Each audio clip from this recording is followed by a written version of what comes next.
Hi everyone, I'm very excited about today's video. As you can see, we use a lot of different curricula, and in today's video I'll be sharing 3 of our favorite secular curriculum choices and our least favorite. This is a collaboration hosted by Shanna at Making Everyday Magic, and many other awesome homeschooling moms will be sharing theirs.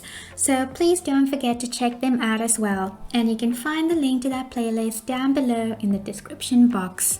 So jumping straight into it, I would say our top favorite is definitely RightStart Mathematics.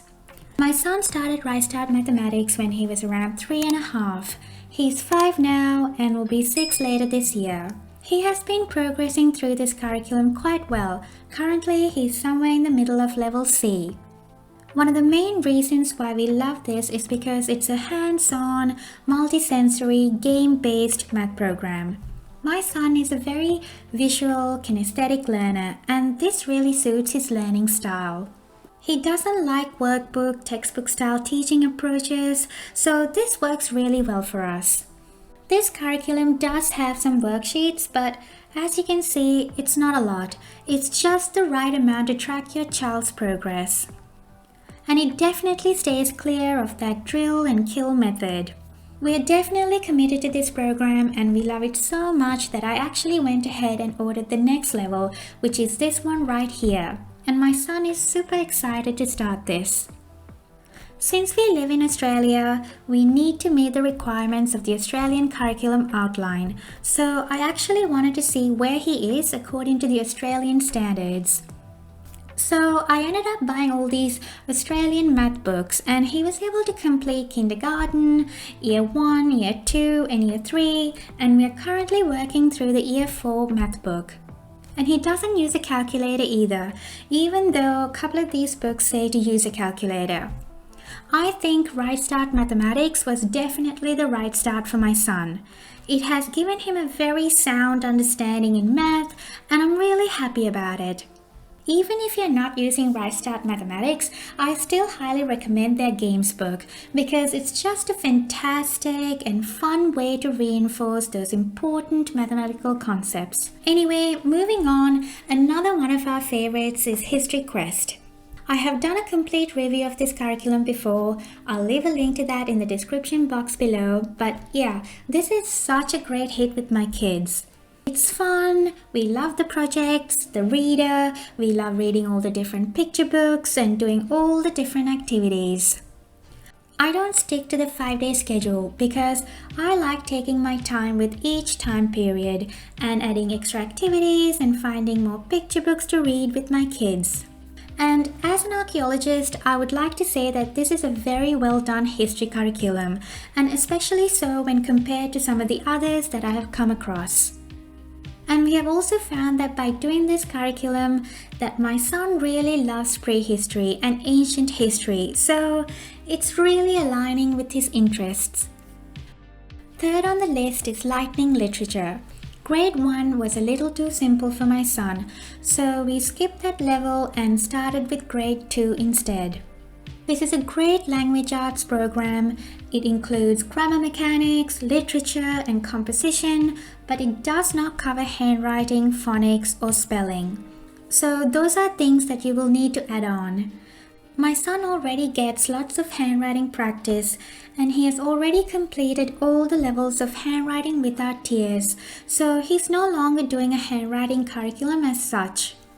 Phonics is also not an issue because he reads really well, so the only thing I needed to take care of was the spelling, and we use All About Spelling for that, which is another brilliant program.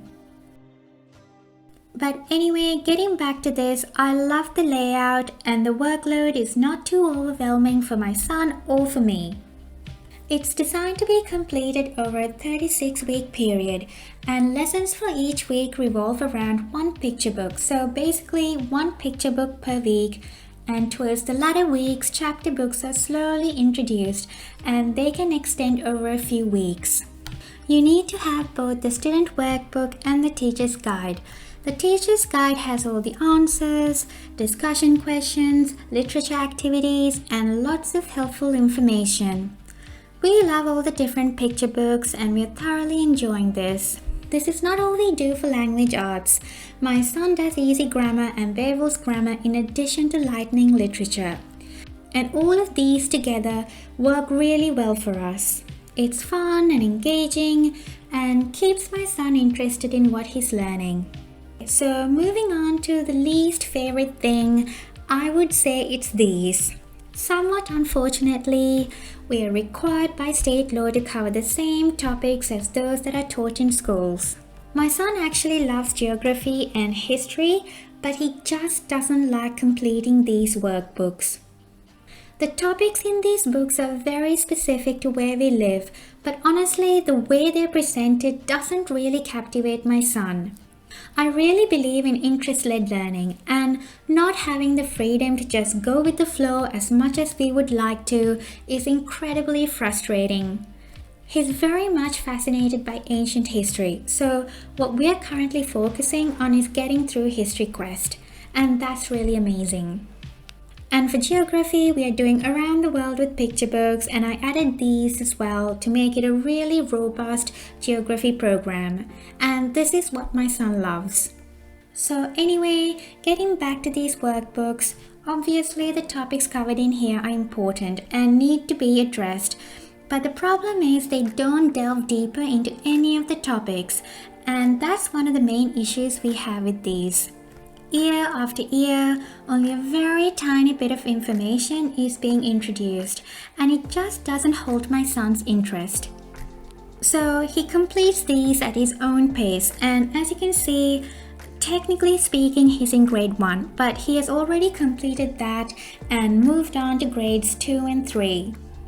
And to make sure we're complying with and sticking to the state requirements, I just take these topics and use them to create mini unit studies. And we really take our time with each, spending anywhere from 4 to 6 weeks on each topic. For example, this is when we did a whole unit study on the Indigenous people of Australia. We read lots of picture books, and this one here is a great read for sure and definitely doesn't sugarcoat anything. In fact, it's a bit grisly in places, but I think it presents an accurate account of the harshness of the time period. Anyway, we really made it into a fun learning experience. Anyways, I hope this video has been helpful, and thanks a bunch for watching. And also don't forget to check out the other videos in the playlist.